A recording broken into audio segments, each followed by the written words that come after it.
สอนให้พรเกื้อกูล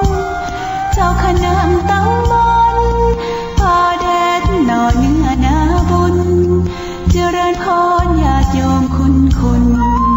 ร่วมบุญร่วมแรงศรัทธาพระเจ้าทันใจ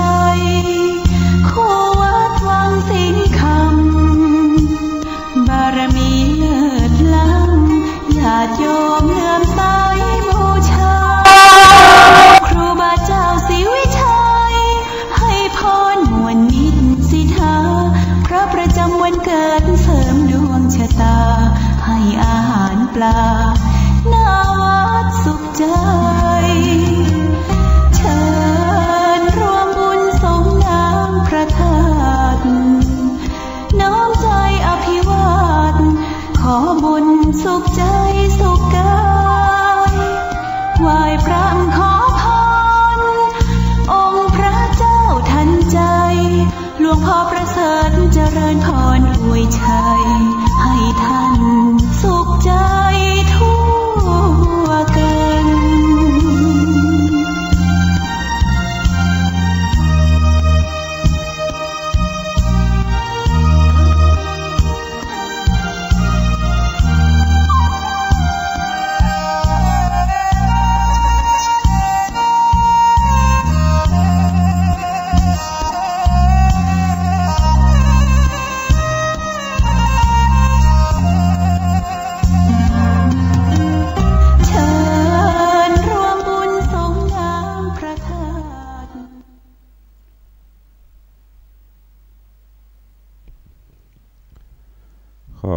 ยกมือ10 นิ้วกราบนบนอบน้อมยังพระติรัตนแก้วเจ้าทั้ง3ประการอันมีพระพุทธพระธรรมพระสงฆ์อันเป็นสรณะที่เพิ่งที่เคารพนับถืออันสูงสุดในชีวิตกราบคารวะแตบไตรไวสาปุญญาปารมีธรรมพระมหาเถรานุเถระภิกขุสังฆสามเณรเจ้าจุตนจุองค์อันหมายมีพระเดชพระคุณหลวงปู่พระพรหมมงคลที่ปรึกษาเจ้าคณะภาค7เจ้าอาวาสวัดพระธาตุเจ้าสลีศรีจอมทองพระเดชพระคุณหลวงพ่อท่านเจ้าคุณพระเทพโกศลที่ปรึกษาเจ้าคณะภาค7เจ้าอาวาสวัดศรีโสดาพระอารามหลวงพระเดชพระคุณหลวงพ่อท่านเจ้าคุณพระธรรมราชานุวัตรเจ้าคณะภาค6เจ้าอาวาสวัดพระแก้วจังหวัดเชียงรายพระเดชพระคุณหลวงพ่อท่านเจ้าคุณพระธรรมเสนาบดีรองเจ้าคณะภาค7เจ้าอาวาสวัดพระธาตุเจ้าดอยสุเทพพระเดชพระคุณหลวงพ่อท่านเจ้าคุณพระเทพปริยัติเจ้าคณะจังหวัดเชียงใหม่เจ้าอาวาสวัดเจ็ดยอดพระอารามหลวงอำเภอเมืองเชียงใหม่พระเดชพระคุณหลวงพ่อท่านเจ้าคุณพระเทพสิทธินายกท่านเจ้าคณะจังหวัดเชียงรายเจ้าอาวาสวัดพระสิงห์จังหวัดเชียงรายพระเดชพระคุณหลวงพ่อท่านเจ้าคุณพระเทพรัตนนายกท่านเจ้าคณะจังหวัดลำพูนเจ้าอาวาสวัดพระธาตุเจ้าหริพุนชัยจังหวัดลำพูนพระมหาเถรานุเถระอุบาสังฆเจ้าภิกขุสงฆ์สามเณรจุตนจุองค์ด้วยความเคารพขอเจริญสุขเจริญพรญาติโยมศรัทธาสาธุชนพุทธบริษัททุกท่านขอน้อมต้อนรับทุกท่านเข้าสู่รายการมรดกธรรมกำเมืองทางสถานีวิทยุกระจายเสียงพระพุทธศาสนาแห่งชาติและสังคมคลื่นเพื่อการศึกษาพระพุทธศาสนาและวัฒนธรรมส่งสัญญาณออกอากาศจากห้องส่งวัดฝ่ายหินตำบลสุเทพอำเภอเมืองจังหวัดเชียงใหม่ในระบบคลื่นความถี่ FM 104.50 เมกะเฮิรตซ์สถานีวิทยุพระพุทธศาสนาวัดหนองกายตำบลสันปะยางอำเภอแม่แตงจังหวัดเชียงใหม่ส่งสัญญาณออกอากาศในระบบคลื่นความถี่ FM 99.75 102.0 และ 89.25 เมกะเฮิรตซ์ สถานีวิทยุพระพุทธศาสนาจังหวัดเชียงรายส่งสัญญาณออกอากาศณดอยม่อนจำปีวัดพระแก้วจังหวัดเชียงรายในระบบคลื่นความถี่ FM 99.50 เมกะเฮิรตซ์และสถานีวิทยุท้องถิ่นจังหวัดเชียงใหม่คลื่นพระพุทธศาสนาและจริยธรรมส่งสัญญาณออกอากาศจากห้องส่งวัดพระธาตุเจ้าดอยสุเทพในระบบคลื่นความถี่ FM 96.0 เมกะเฮิรตซ์ตลอดจนวิทยุชุมชนเสียงตามสายหอกระจายข่าวตามหมู่บ้านตามวัดวาอารามต่างๆและพร้อมกันนี้เจริญพรญาติโยมที่ติดตามรับฟังจากห้องส่งวิทยุออนไลน์ของวัดฝ่ายหินและของวัดยางกวงตลอดจนทางเว็บไซต์ทางอินเทอร์เน็ตจุติจุแห่งจุช่องอยู่ในเวลานี้รายการนี้ดำเนินโดยอัตมภาพพระครูวิสิทธิ์ศิลาพรเจ้าคณะตำบลป่าแดดเจ้าอาวาสวัดวังสิงห์คำตำบลป่าแดดอำเภอเมืองจังหวัดเชียงใหม่เป็นผู้ดำเนินรายการกราบขอบพระคุณในเมตตาบารมีของครูบาอาจารย์ภิกขุสังฆะผู้อำนวยการทุกๆสถานีที่ได้เมตตาอนุเคราะห์ถวายเวลาและเจ้าหน้าที่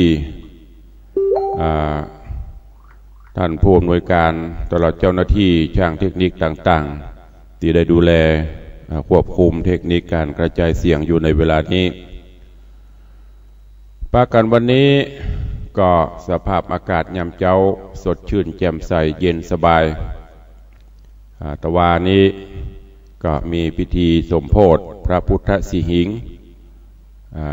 ที่วัดพระสิงห์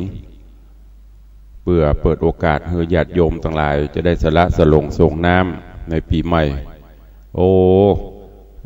สิ่งศักดิ์สิทธิ์เตปาอาหักเปิ่นทว่าพอเริ่มพิธีก็เป็นลมสักน้อยแล้วก็มีฝนตกมาทางบ้านนอกบ่ค่อยมี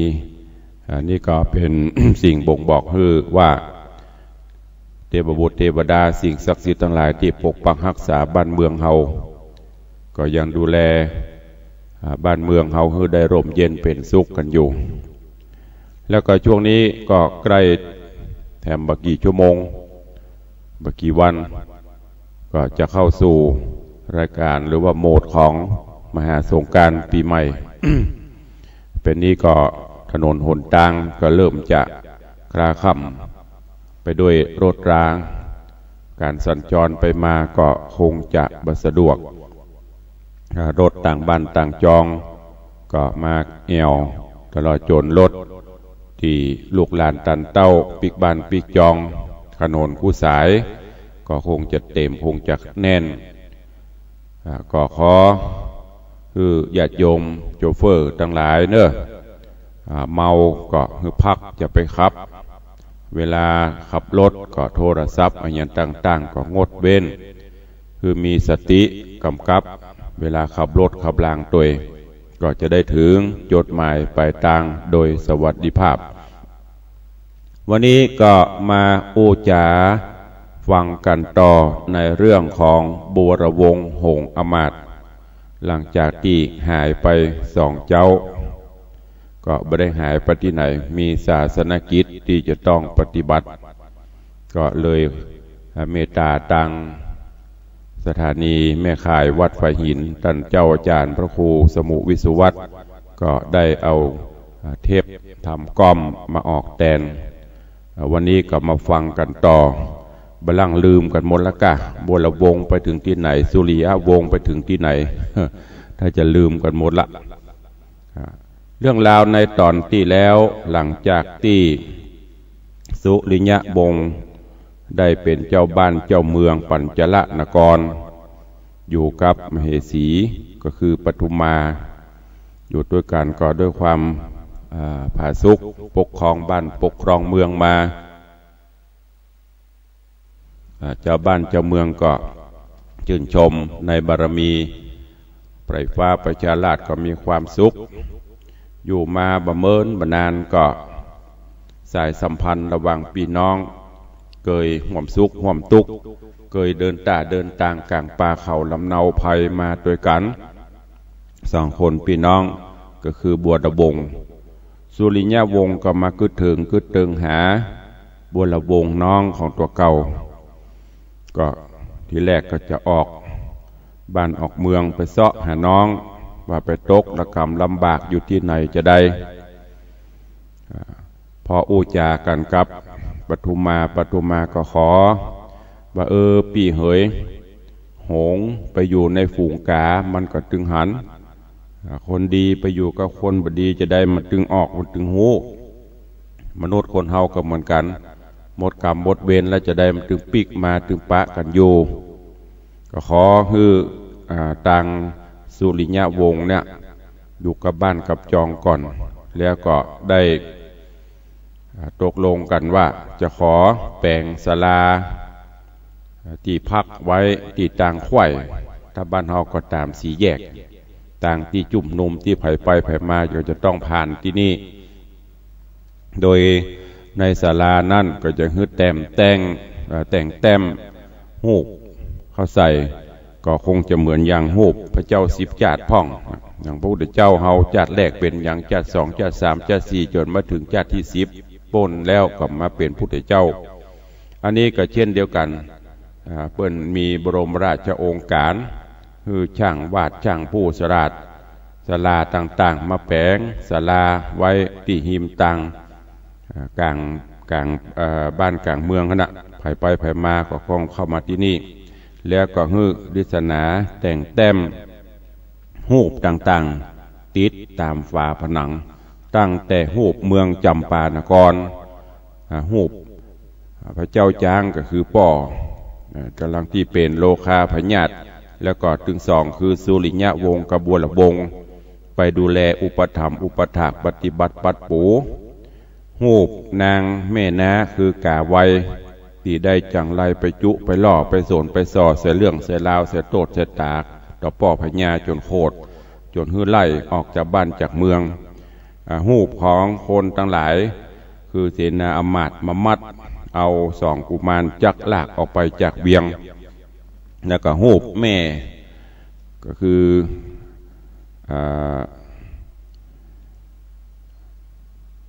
จันตะเทวีแล้วก็ตอนที่แม่เอาคำมาไถ่มาแลกฮือได้โปรดได้ปล่อยถึง2ฮือได้โปนจากต่างตายแล้วก็รูป2 พี่น้องสั่งอำลาแม่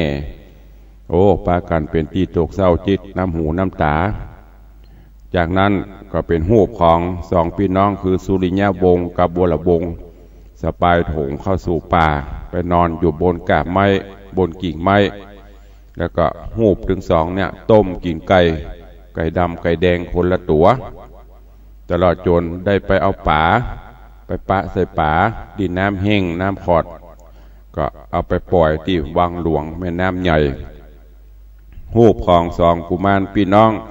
เตียวดันโดนตามป่าไม้ไพศาลจนมาฮอดยังเมืองปัญจลนครแล้วก็มานอนพักที่ศาลาที่นอกเมืองอันเนี้ยทางสุริยะวงศ์ฮือแต้มแต่งฮือเขียนรูปเป็นตอนปฏิติประต่อกันไปอติดไว้ในศาลาเพื่อมีจุดประสงค์ว่าเพื่อว่าบัวระบงมาพบมาปะมาพักก็จะได้หูเรื่องราวที่มาที่ไปเป็นจะได้ทีนี้กล่าวถึงแม่คือจันตะเทวีอันเป็นแม่ของ2 สลีหนุ่มเน่าก็คือสุริยะวงศ์กับบัวระบงเมื่อลูกใส่ใจได้ออกจากบ้านจากจอง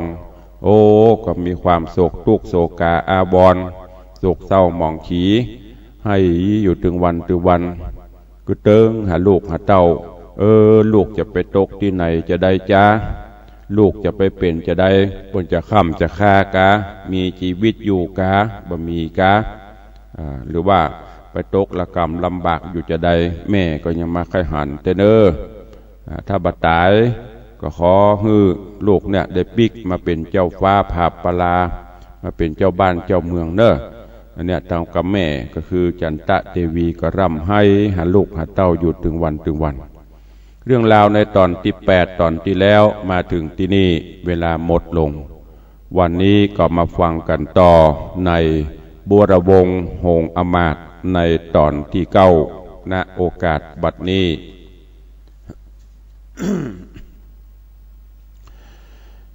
นะโมตัสสะภะคะวะโตอะระหะโตสัมมาสัมพุทธัสสะสาธุโวฟังลาโสตุจันนาสัพพุริสะตังลายตั้งยิงและใจมวลโมอันทาอยู่ดาฟังยังรัสธรรมเทศนาบัวระวงโหงอมาตย์ลำดับการมาถึงแถมแล้วเล่าผู้ตอนที่เก่าเนินนาเจิญศรัทธาตวนหมู่ตั้งนาอยู่ดาฟังต่อไปนานี่แหละนาส่วนนางกาไว้แม่น้อยอันต่ำก้อยสามานใจฮึกหันกระยาบบอกกึดถึงบาปตัวตานเข้าแผงพันนั่งไกลตนเต่าไทยราชาดังจาญาเมียเก่าเฝ้าลมเล่าเอาใจฮือเจ้าห่อใจต้านเต่าใจชื่นยาวยินดีนางกาดเดใจถอยได้ยินถอยถึงหูว่านางบุญจูเมียเก้างามบ่อเศร้าจันตะเทวีเอาแก้วดีพาเสดฤทธีเลิศนำนาสองโบตาลูกเต่าใส่ถุงห่อเข้าป่าไปเอาคำใส่ก้าใหญ่ไทยสองลูกไว้เหลือลายบ่ฮือส่องใจนอดลาดได้ความนาเมื่อมอนฮืดนอผู้ทอนพี่น้องหนีจากห้องเวียงใจนางกาไว้บาปเศร้าฟังกำเล่าถึงหัวแล่นไปจูด้านเต่าโซนสอกกล่าวอุบายโดยปริยายบ่อน้อยว่าขาแด่เต้ายอดซอยบุญเรืองโบบัดนี้เมืองเต้าเจ้าเตี้ยงจักเปล่าชิบหายย้อนนางผีพรายอัครราชคือนางนาฏจันตะเทวีเอาแก้วดีพาเสดฤทธีเลิศนานำกับตั้งคำลายแหล่ยื่นปันแก่สองใจอันเป็นสายลูกเต่าใส่ถุงห่อเขาหนีไปดังคาคัดนิ่งในกึดฮอดโตนเต้ายอดปุรีจากสวัสดียินยากย้อนเกี่ยวพรากเสียเมืองเตจะเรื่องแต่ก่อนเตียงจักทอนบางเบาเมืองจักเงามนไม่จุ่มไพรไตเครื่องขีเสือกยักมีบางเกิดย้อนเกี่ยวเลิศเจียงคานจากสถานเตตองแดนเขตห้องเวียงใจบ่ยาจะเล่นนาโซโห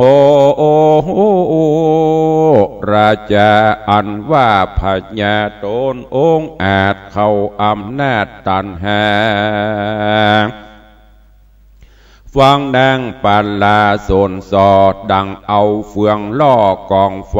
มีหัวใจไว้บันบอดตังมันตามธรรมก็ไขกรรมโอกาสฮืออำมาต่างตา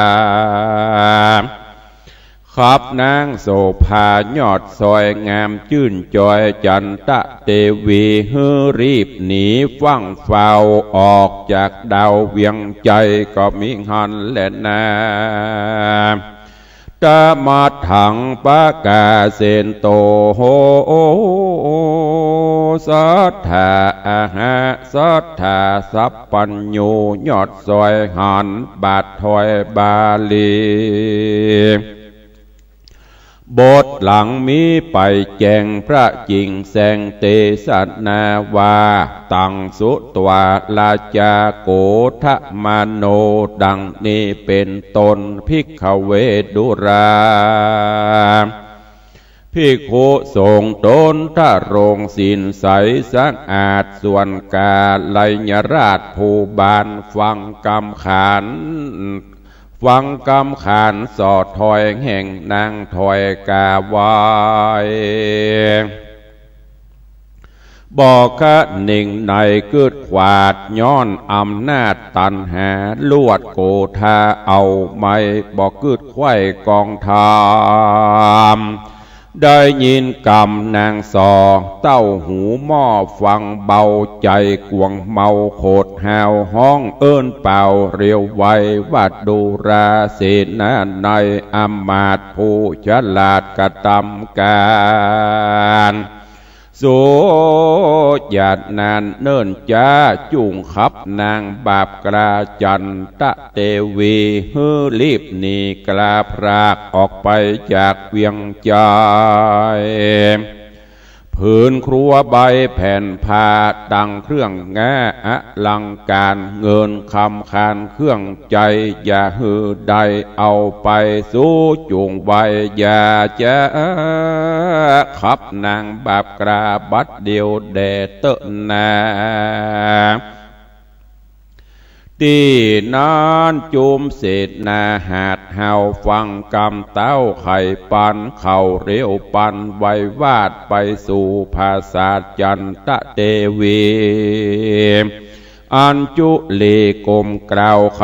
บอกเล่าทุนสารยังอาการห้อนไม่หืนางหูไข่ตามมีจันตะเดวีโยดยาวฮ้อนพระเผาปั่นไฟโศกลุกไหลหลังคอนว่าบูหอนตังคิงจุ้มนางหญิงโยดใหญ่ห้องล้ำให้ปริเวทนา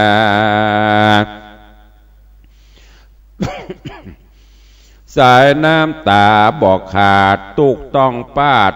สองอันลูกจอมควันพรากนาบ่อหูกว่าแดนใดจักตายไปตั้งกูหรือยังอยู่เป็นคนใจกังวลลูกน้อยยังไปถอยบางเบาเจ้าห่อควางเจ้ายศใหญ่ป้อยมาขับไล่ขับหนีจากปุรีเตต้องไปอยู่หอนอกห้องเวียงใจตุกฐานาจะหายแต่ก่อนยังบ่ผ่อนไม่หาย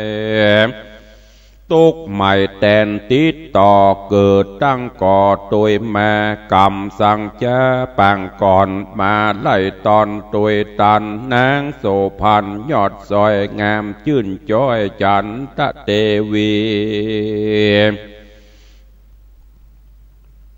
โตเครื่องขี่ลายแหล่น้ำตาแผ่ลามลายรีบเร็วไวฟังเฝ้าตามอาจญาเต้าไข่กำลงหอคำภาษาดกอยย้ายบาดเตียวไป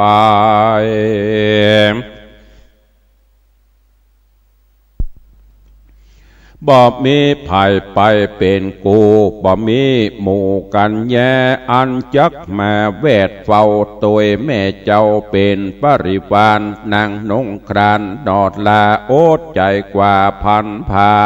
ยต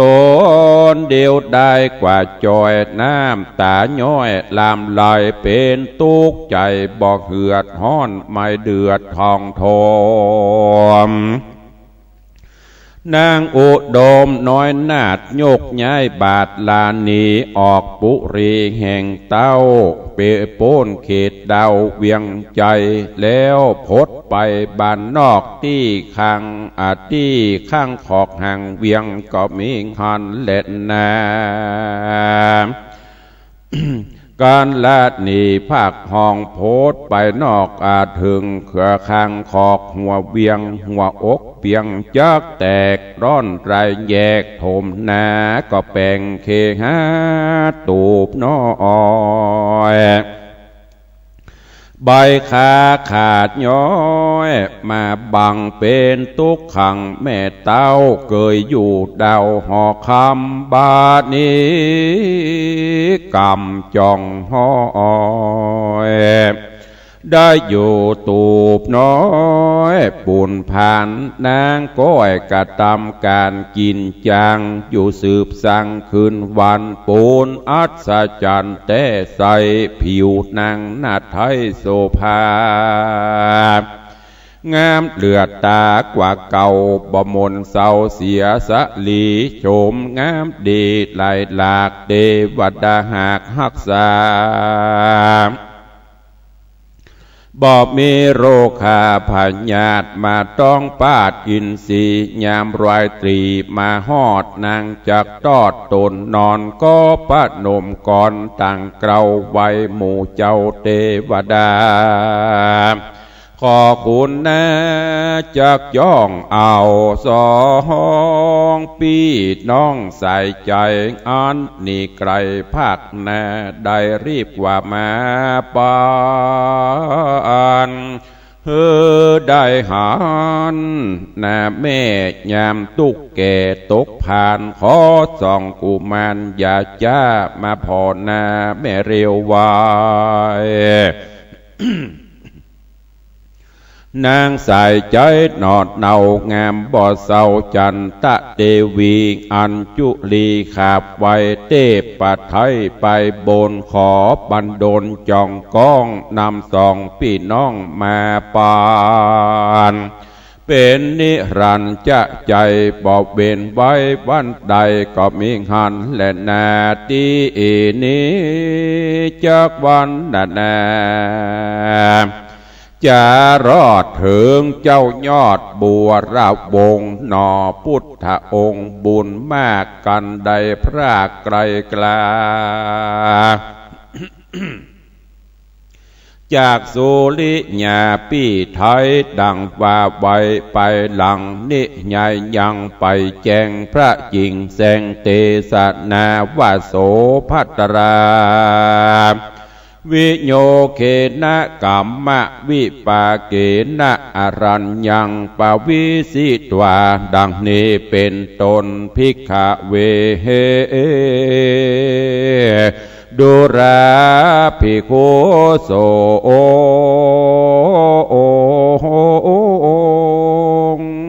ตนทะโรงศีลสาหายบ่เศร้าสะอาดกันเจ้าน้อยนาดบัวระวงนอพุทธองค์บุญมากกันได้พรากไกลกราจากสุริยาพี่เจ้าย้อนวิบากเก่าต่อโจร ลวดลงโหนเตียวไตเข้าป่าไม้ดงดอนก้อยเตียวจอนไตเต้าซอกหาพี่เจ้าใส่ใจใครกำไปเรียกร้องเสียงตอบทองบอกมีมาแสนโศกาบอกเหือดห้อนไม่เดือดเหลือใจคำที่ไหนก็นอนหันแจงแล้วดันดงตาลก้อยภายผ่อนย้ายบาทตามห้วยหาดผาหินนอนารินโยดเงาลงดันดาวดงดามตามเว้นกรรมปางก่อนหากจีบอนนำตังเจ้าบุญขวางยดใหญ่ลงป่าไม้ดงตันหลายคืนวันจะเต้ใส่จริงโป้นป่าไม้ดงดานไปถึงสถานบ้านนอกอันเป็นขอกสีมาเมืองปาลา เมืองปาลากวางมีชื่ออ่างว่าปาราณสีเจ้ายินดีหลายแหลก็แวะไปถามยังคนรำหนุ่มท่าเอา ขอกินข้าวอาหารข้าวจมบานใจชื่นก็ยกยื่นตามมีเขาก็ไขวาตีกล่าวอูซึ่งเจ้าหมูจุมข้าวว่าใจงามเหล่าองค์อาจดูฉลาดเหลือคนเตี้ยงเป็นตนลูกเต้าอันอยู่เดาไกลตาปลอมตัวมาเตียวเตดมาเขลอดเขตเล่าลามีกรรมจะทวนถูกฟังดูม่วนวอนใหญ่บ่ใจไพร่ไตต่ำต่อยบ่ใจขาคอยสามานเตี้ยงเป็นหนอผู้บานเจ้าจ้างบุญมากวังดีลีจูมสาวจีแม่ห่างสาวเคินข้างนำนาเขาตอดตาเล้งพอหันยังนอพุทธามีปิญาเกิดต้องในแห่งห้องหัวใจไข่กำไปลมล่อว่าคาเดเจ้านอใจรามข้าขอตามตัวเจ้าไปอยู่เฝ้ากระทำการนอปูที่ญาณยอดซอยบอดตอบถอยกำจาเต้าแลตาแย้มพอแล้วเตียวต่อตามตางจูมยิงนางหนุ่มเทาเต้าพอเฝ้าตัวลังหนอพูดทางหน่อยนาดก้อยย้ายบาดเตียวไปยามตาวันใส่ตกตอดจริงไปลอดศาลาอ่านข่าวดาแต่งไว้นอกเมืองใหญ่ปาลาณสียามไรตีมืดค่ำเจ้าเมืองพร่ำนอนนาหันประตูเจ้าบุญจูยศใหญ่เข้าบ่ได้ไปนายจริงไปย่างจอดในห้องยอดศาลาพิจารณาคืดเล่าว่าวันผูกเจ้ายำไงจักผ่านภายเตียวตองเข้าสู่ห้องเวียงใจขอกินไปจะใจแอวสอดไข่ปาลาเพื่อเสาะแสวงหาพี่เจ้าทำหนุ่มเทาหญิงใจเมตหลวงลายเผ่าโพเตี้ยงได้หูตามมีหนอมุนียศใหญ่วิบากไล่มาโจรได้นำตนมาจอดในห้องยอดศาลาพิจารณาลายจ้องบ่แจงปรองต่างใดเตียวต่างไกลอ่อนมอยนานแล้วมอยรับไปก็มีหันและนาปุณณติวะเสกันวันลุนแจงรุ่งอาทิตย์ปุ้งเรืองไรหนอจอมไต้บุญใหญ่ก็เตียวไตพันภายจอมโคนหลายม้วนหมู่เข้าไปสู่เวียงใจขอกินไปจะใจเพื่อเสาะไซทำหายังพาตาปี้ไทยเสาะสอดไข่เวียงใจบ่มีภายบอกกล่าวหือหูข่าวสักคนเจ้าเวบนลืมเล่าไข่ที่เก่าหลายตีสอดปุรีกวางใหญ่นับอันใดหลายวันก็บ่หันพี่เจ้ายินโศกเศร้านำหนาเจ้าจริงลาละพรากออกไปจากเวียงใจเพื่อจักไปเสาะไซตามที่ไกลปุรีก็มีหันและนาตาในกาลนอนใสยังมีเศรษฐีใหญ่ชื่อธรรมเศรษฐีมีคำดีหลายแหล่นับบ่เป้สังขยา มีตาสาขาคอยตังใหญ่น้อยยิงใจตังหัวควายจ้างมาตังเครื่องงาอลังการหาประมาณบอดใดมีพร้อมควายโถมนามันแปลงเก๊กหาอยู่สร้างนอกเมืองกวางราชธานีปู่เศรษฐีนั่นเรามีลูกเต่ายิ่งเดียวโจมจะเหลียวจืนจอยชื่อนางยอดซอยคาระวีจำเลินดีขึ้นใหญ่อายุใด16 ปี16 วาษา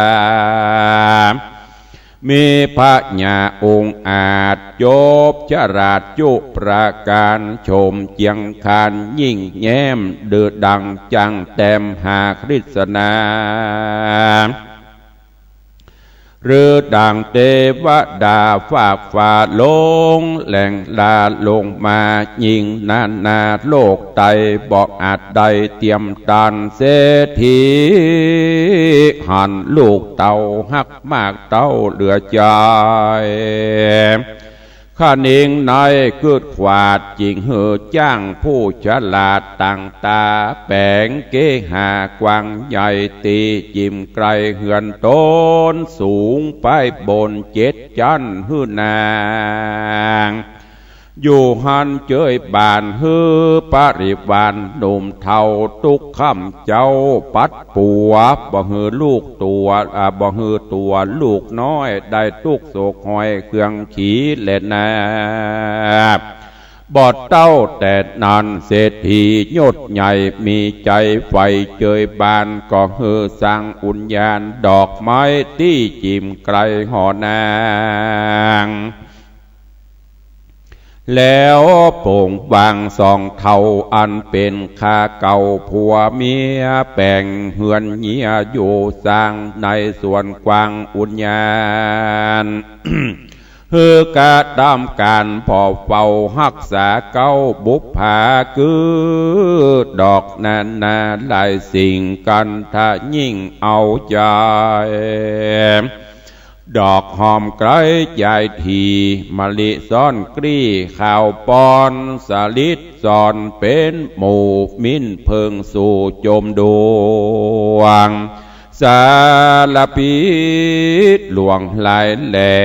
จำปีแผดนานนำตั้งจำป่าหอมหืนป่าใจชื่นยินดีในส่วนเศรษฐีนั้นใส่มีดอกไม้จูประการผัวเมียผ่าน2 เท่าปฏิบัติเฝ้ารักษายังสวนบุพภาดอกไม้บ่เว้นไว้บันไดบ่หนีไกลละพรากตามเศรษฐีหากปงปันก็มีหันและนาโสโปติสัตโต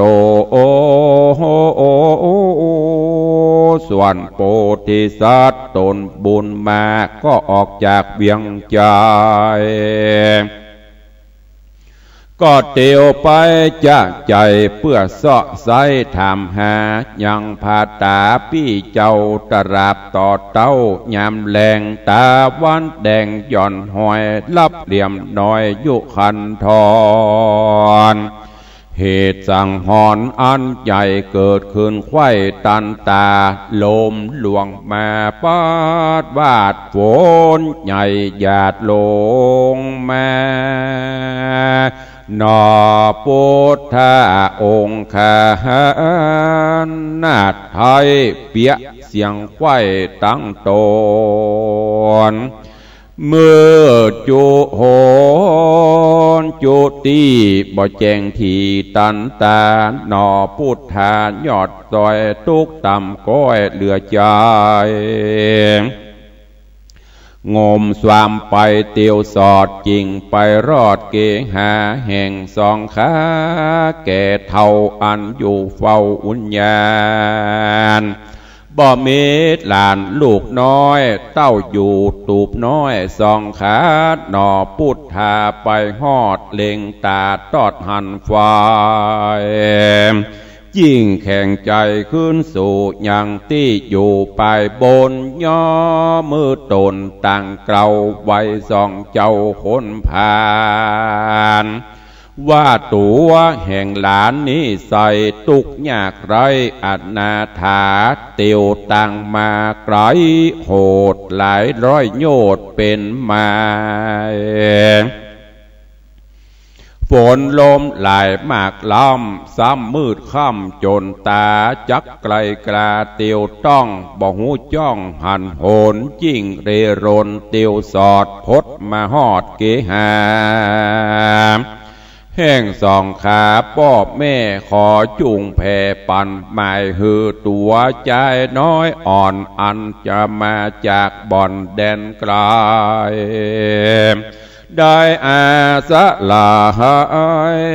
ยังจอดกันว่าผู้รอดยำไงจักพันภายเตียวกว่าเอาตั้งนาเป็นไปขอใส่ใจป้าปูฮือข้าอยู่คืนเดียวแด่เตนานิธิตังขีญาอันเตสนายังบัวระวงหงอัมมาตอนทวนเก่าก็บังกมสมเรศเดช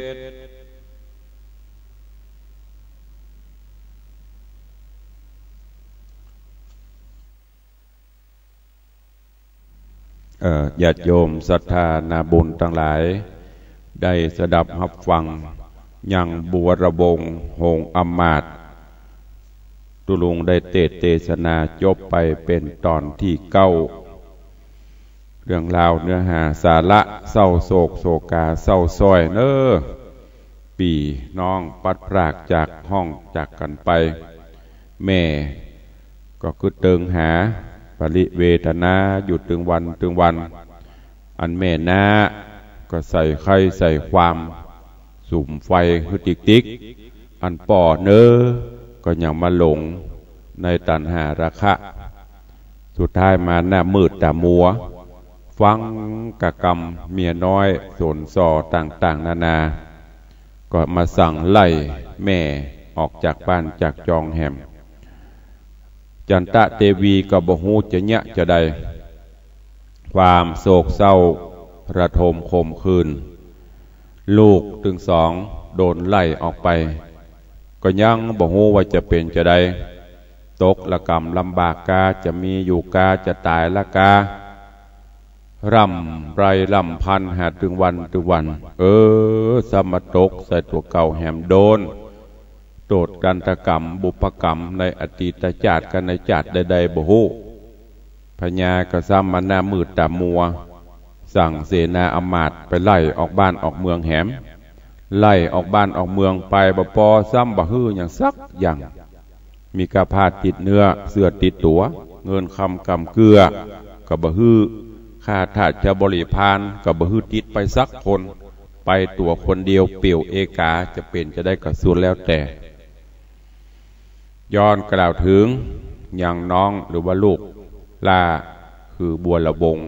ก็ซ้อหาพี่อ้ายแต่เนอซ้อหาที่ไหนกับมาปบซ้อหาที่ไหนกับปะก็ไปตั้งหน้าที่ติ๊กโดยความวิริยะโดยความขันติบาเน็ตบาหันแก่เน็ดเหนื่อยอย่างอ่ะคำไหนก็นอนหั่นไปอันนี้ก็เปิ่นก็ใจกรรมของเปิ่นเหมือนกันตอนนี้ก็ปุ่นปดเข้าไปหาที่บ้านส่วนของป่อเสียถีปุ่นเสียถีเปิ่นปลูกสวนดอกไม้เพื่อเอาไว้ให้ลูกสาวเปิ่นเจยจมแล้วก็ให้ผู้เฒ่าพ่อเฒ่าแม่เฒ่าได้เฝ้าพอดูแลหดน้ำหดท่าใส่ปุ๋ยพ่นดินอย่างเพื่อจะได้เก็บเอาดอกมาให้ลูกสาวตอนนี้บัวระวงก็ดันโดนไปหลังจากที่ใกล้ก่อนที่จะถึงลมหลวงก็มาฟ้าฝนก็มาตกมืดฟ้ามัวดินพ่อก็บ่หันอย่างละก็งมซ้ำๆไปปุ่นไปถึงที่อยู่หรือว่าไปถึงบ้านพ่อเสียถีแม่เสียถี2 เท่าพุ่นละเรื่องราวจะเป็นจะใด ก่อยติดตามท่าฟังกันไปในตอนที่10ตอนต่อไปเนอะวันนี้ก็ขอโปร่งวางไว้แต่เพียงเท่านี้แต่รายการวันนี้ก็ขออนุโมทนาประชาสัมพันธ์ข่าวสารที่ต่างครูบาอาจารย์เปิดฝากมาเนอะในช่วงนี้ก็จะเป็นช่วงของกิจกรรมมหาสงกรานต์ปีใหม่ที่ได้มาถึงแล้วก็แต่ละวัดแต่ละวาก็มีกิจกรรมกิจการต่างๆที่ดำเนินการในช่วงของปีใหม่มีข่าวฝากประชาสัมพันธ์มาจากต่างสมาพันธ์ชาวพุทธจังหวัดเชียงใหม่ของท่านรองศาสตราจารย์อภิรมย์ศรีดาคำฝากข่าวเชิญชวนญาติโยมศรัทธาเนอร่วมกันคืนมัจฉาสุวารีปล่อยป่าสะเดาะเคราะห์เลาะนามซึ่งเป็นกิจกรรมของต่างสมาพันธ์ชาวพุทธจังหวัดเชียงใหม่จะได้จัดกิจกรรมแล้วก็เปิดโอกาสให้พุทธศาสนิกชนญาติโยมเฮาได้ทำบุญสุนทานท่านผู้ใดจะร่วมเป็นเจ้าภาพปูจาป่าเพื่อสะเดาะเคราะห์เลาะนามซึ่งเพิ่นจะปล่อยตีอ่างเก็บน้ำห้วยตึงเท่าในวันที่29เมษายนเนอะป่าตั๋วละ1 บาทตั๋วละ1 บาทใครจะเป็นเจ้าภาพเจ้าศรัทธาก็แจ้งความจำนงได้ตีตุลุงนี่ก็ได้หรือตีมหาวิทยาลัยสงฆ์วัดสวนดอกก็ได้เนอะตั๋วละบาทจะเต่าอายุกาจะเอากี่ตั๋วกาก็ได้ช่วยกันปัจจัยส่วนนี้ก็เพิ่นจะเอาไปเป็นกองทุน เพื่อใช้จ่ายในกิจกรรมของสมพันธ์ชาวพุทธจังหวัดเชียงใหม่ต่อไปก็ขอประชาสัมพันธ์เนอะเชิญชวนทุกท่าน แล้วก็ในวันที่19เมษายนต่างคณะศิษยานุศิษย์ของพ่อครูประภัสชัยชนะหรือป้อนันพัฒน์สันปุเลยจะได้จัดกิจกรรมทอดผ้าป่าเพื่อน้อมอุทิศกุศลให้พ่อครูประภัสชัยชนะพ่อครูเก่าพ่อครูเงาที่สอนเทศมหาจารย์สอนเทศนาธรรมพื้นบ้านล้านนาหลายๆอย่างในการนี้ก็เชิญเนอะในวันที่19ขอเชิญเบิ้นบอกกล่าวไปตั้งลูกศิษย์ลูกหาของพ่อครูหรือว่าปนานพัดกูครูกูคนจุตนจุองค์ด้วยเนอะไปร่วมกินห่วมตาลในการครบรอบ13 ปีมรณการที่ปนานจากลูกศิษย์ลูกหาไปก็ขอประชาสัมพันธ์เชิญชวนตัวเจ้าวันนี้ก็ขออนุโมทนาบุญขอบคุณกับญาติโยมที่ได้ร่วมโมทนาบุญกับทางวัดวังสิงห์คำเนอะดังที่ตุลุงได้ประกาศเชิญชวนญาติโยมบัดตอนนี้ทางวัดกำลังสร้างห้องปลดทุกข์หรือว่าห้องน้ำห้องสุขาแล้วก็จะได้สร้างห้องน้ำห้องปลดทุกข์สำหรับผู้พิการหรือคนชราแหมสักห้องตอนนี้ก็เชิญญาติโยมทั้งหลายร่วมกันเนอะขอขอบคุณกับพ่อทาแม่ดีแดงตาบ้านวังสิงห์คำเขานี้ร่วมโมทนาบุญมา200 บาทแม่ศรีวันปันทวงศ์หันแก้วสันประซักหางดงร่วมโมทนาบุญกระเบื้อง2 กล่องปูน2 ถุงขอบคุณกับพี่นันจรันปิยจันทร์บ้านดอยซิวร่วมโมทนาบุญเจดีย์ทราย 2,000 บาทอุทิศกุศลให้ป้อนันปันแม่อุ้ยมอนบัวไหลปิยจันทร์อนุโมทนาบุญกับโยมสมชายโยมจันเรืองปิยจันทร์ร่วมโมทนาบุญเจดีย์ทราย 1,000 บาทอุทิศกุศลให้พ่อควายสีโรยแม่อุ้ยอินจันบุญดีพูดถึงแก่กรรมไปพร้อมกันนั้นก็ขอขอบคุณอนุโมทนาบุญกับพ่อสมเพชรแม่อมพรประมวลการเนอะโยมแม่ได้ร่วมโมทนาบุญกระเบื้อง1 กล่องแล้วก็ทรายทำ100 บาทอุทิศให้เจ้ากรรมนายเวรและร่วมเป็นเจ้าภาพกระเบื้องมุงหลังคาหอธรรมหรือว่าหอพระไตรปิฎกที่วัดศรีโสดามาแถมเป็นเงิน700 บาทอันมีโยมสมเพชรประมวลการ20 แผ่นโยมแม่อมพรประมวลการ20 แผ่นโยมไพบุญประมวลการ20 แผ่น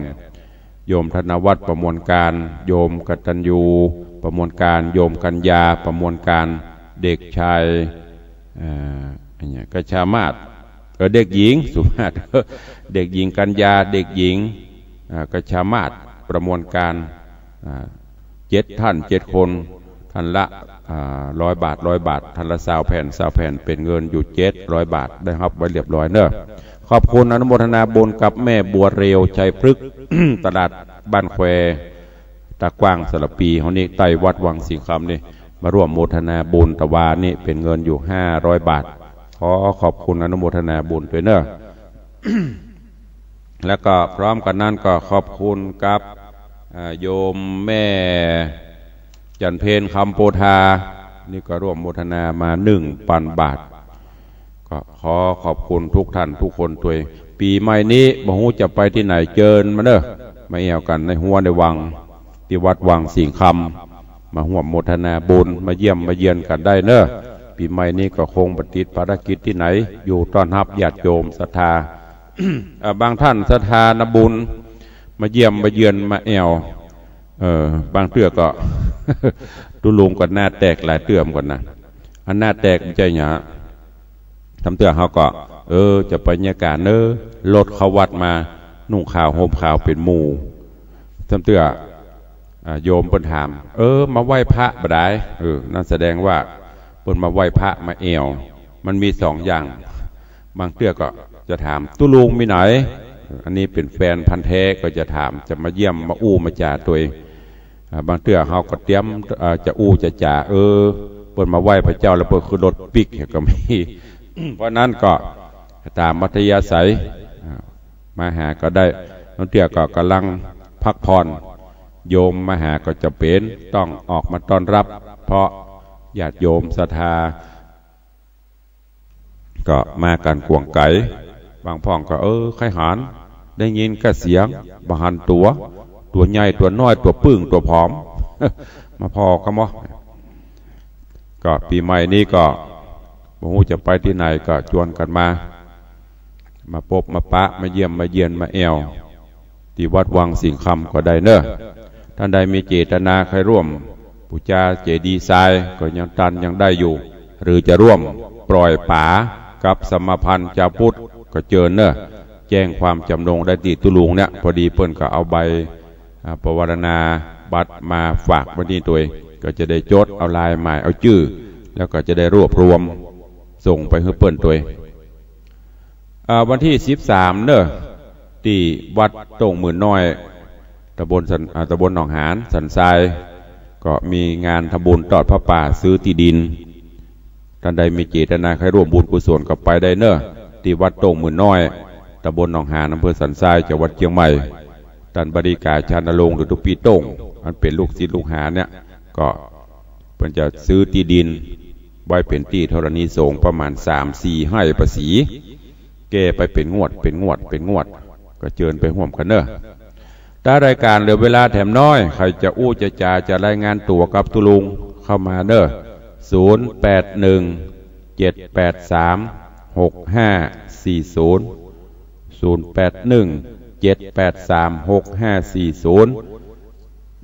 ใครจะอู้จะจ่ากับตุลุงแจ้งผลการรับฟังเข้ามาเนอะมีก็ถ้ามีก็เข้ามายามเจ้าเวลาก็ไม่ได้เปิดนักเนอะเพราะว่าสัก2-3 นาทีได้อู้ได้จ่ากันยามเจ้าเช็คสัญญาณเรตติ้งดูแล้วมีใครต้องได้ฟังเจริญปอนพี่นานว่าได้ว่าได้ปูจ้าป๋าเนาะเดี๋ยวกันโอ้โมทนาสาธุ 1,198 บาทเนาะขอบคุณหลายๆกับปิ่นที่15ถ้าอยู่วันข้ามมันนานไปไหนได้มาเจ้าเนอะก็ได้เที่ยวบ่ายมันจังพักมันหิวมาเดียวช่วงนี้ต้องพักตอนบ่ายได้เข้ามาเป็นไงก็ได้เนอะสาธุแม่จันดีว่าจะได้ฮัลโหลฮะโอ้โหไผ พามาเมื่อใดพามาเมื่อใดมหันทุโอทุสักคนเขาว่าไม้ไม่เปลี่ยนหูไม่ได้หันเราวันนั้นมหันไปมานี่มาเข้ามาสักกรรมกะมาเข้ามาสักกรรมกะโอ้โหต้องถามแกกะถ้าบ่มาก็ว่ามาฝากไม่เปลี่ยนหมูเนี่ยถ้าไม่ได้ดูแต่ไม่ได้ถามมหันไปว่าได้นะแม่ต้องถามเขาก็วันที่แม่ว่าจะมานะมหันนะก็ว่าจะมาแล้วบ่เจอท่านบ่ฮู้เดี๋ยวต้องถามบ่จะถามไม่เปลี่ยนกรรมอย่าเลินปอนเนอร์สาธุขอบคุณเนอร์กับพี่นันจรัญปิยจันทร์หรือว่าพี่นันล่าพร้อมก็ด้วยญาติกาพี่น้องโอ้เป็นรวมเป็นเจ้าภาพปล่อยปลาจำนวน 1,198 ตัวละ1 บาทก็เป็นเงิน 1,198 บาทอันนี้ก็จะได้แจ้งมอบประต่างสมพันธ์จะพุทธที่ท่านรองศาสตราจารย์พิรมศรีดาคำเป็นนายกอันนี้ก็จะได้เอาไปใจกิจกรรมอันเนี้ยปกป้องพระพุทธศาสนา หมู่เนี้ยหมู่น้อยนานเขาเนี้ย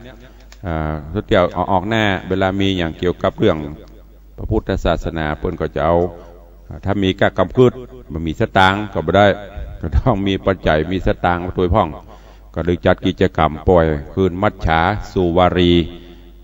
เชิญญาติโยมร่วมเป็นเจ้าภาพตัวละบาทมีเจ้านี้ประเดิมแรกมีพี่นันจรัญปิยจันทร์พร้อมลูกหลานตันเต้าพร้อมลูกพร้อมญาติกาพี่น้องญาติพี่น้องครอบครัวเพิ่น1,198 บาทขอบคุณเนอะเอาละวันนี้เวลาหมดเวลามี2 สายพระพุทธกับพระธรรมขาดพระสงฆ์หายไปศรัทธาหายตุลุงก็หายเนอะอย่างตะวาก็หายวันซืนก็หายถ้ามันลุละเต็มลุ่มนี่มันบักขลับหรอกคืนหอดศรัทธาปุ่นฟังกุโลถ้าดักปิ้งนี่เหลือ2 สายนี่ก็หายพ่องถ้าบัวละวงหงอมาตจบก็หายให้มันเนอะแต่ถ้าศรัทธากำลังใจไหลมาโลกิ่งกลางๆใต้รายการนี่แสดงว่าปุ่นท่าฟังอันนี้ถ้ารับกันหมดบุเอาละเวลาหมดเวลาขอนำรายการจากไปก่อนก็ก่อยโปก่อยปะกันในโอกาสต่อไปวันนี้ขอความสุขสวัสดีจงบังเกิดมีกับทุกท่านเนออยู่เย็นเป็นสุขจุ่มเนื้อเย็นใจสุขภาพพระนามัยสมบูรณ์แข็งแรงเหมือนกันจุตนจุองค์จุผู้จุคนอายุวันโนสุขังพลัง